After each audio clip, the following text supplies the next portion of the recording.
Optik Melawai.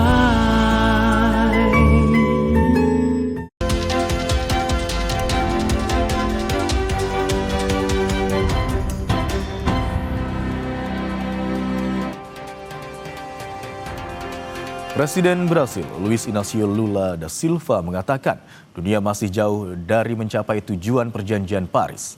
Hal itu disampaikan dalam pidato KTT Lingkungan COP30 di Belém, Brasil. Pidato disampaikan dalam sebuah sesi untuk memperingati 10 tahun Perjanjian Paris. Presiden Brasil juga mengatakan banyak target dalam perjanjian iklim yang belum tercapai. Lula juga menyerukan masyarakat dunia untuk kontribusi lebih besar untuk mengkompensasi jumlah karbon yang mereka gunakan. Definir metodologias melhores para fazer da COP30 a COP da verdade implica reconhecer a ciência e os inegáveis progressos. Significa, entretanto, admitir uma verdade desagradável. O mundo ainda está distante de atingir o objetivo do Acordo de Paris. Pemerintah Indonesia menegaskan sektor kehutanan menjadi fokus utama dalam upaya penurunan emisi gas rumah kaca. Komitmen ini ditegaskan dalam konferensi perubahan iklim COP30 di Belém, Brasil.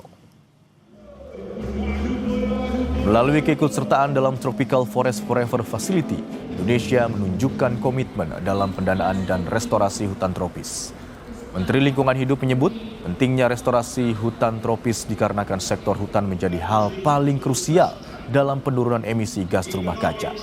Pemerintah Indonesia memiliki target penurunan emisi gas rumah kaca hingga 1,2 gigaton untuk low emission dan 1,5 juta gigaton untuk high emission.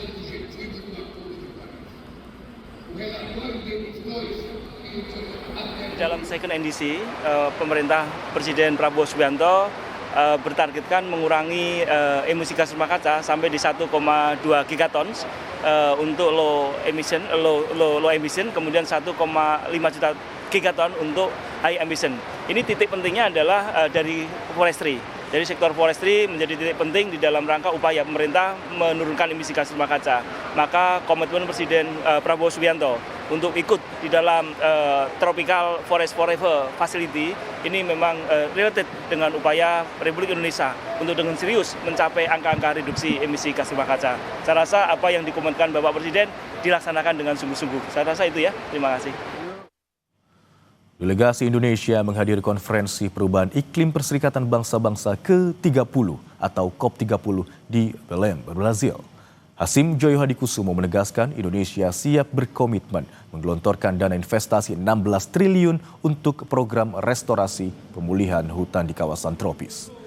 Delegasi Indonesia untuk COP30 dipimpin utusan khusus Presiden bidang iklim dan energi Hasim Joyo Hadikusumo didampingi Menteri Lingkungan Hidup dan Menteri Kehutanan menyatakan langkah strategis deforestasi di Forum Leaders Summit. Hasim menegaskan Indonesia akan turut serta dalam Tropical Forest Forever Facility, suatu program pendanaan untuk restorasi hutan tropis. Indonesia siap menggelontorkan $1 miliar atau 16 triliun selama 10 tahun ke depan. Dana investasi ini merupakan komitmen Presiden Prabowo untuk memulihkan kembali hutan rusak di daerah tropis dan menurunkan angka emisi gas rumah kaca. Komitmen Indonesia ini mendapat sambutan hangat Presiden Brasil hingga Presiden Prancis Emmanuel Macron.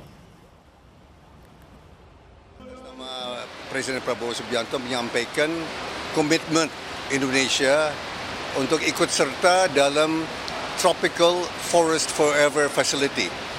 Ini suatu dana yang didirikan Brazil, Indonesia dan berbagai negara lainnya termasuk Democratic Republic of Congo. Ini dana investasi untuk mencegah dan untuk merestorasi atau memulihkan kembali hutan rusak ya di daerah tropis, ya hutan terdegradasi. Dan kami sudah sampaikan komitmen. Presiden Lula dari Brazil sangat-sangat senang. Juga sejumlah kepala negara juga sangat senang, termasuk Presiden Macron dan presiden-presiden Perdana Menteri lainnya.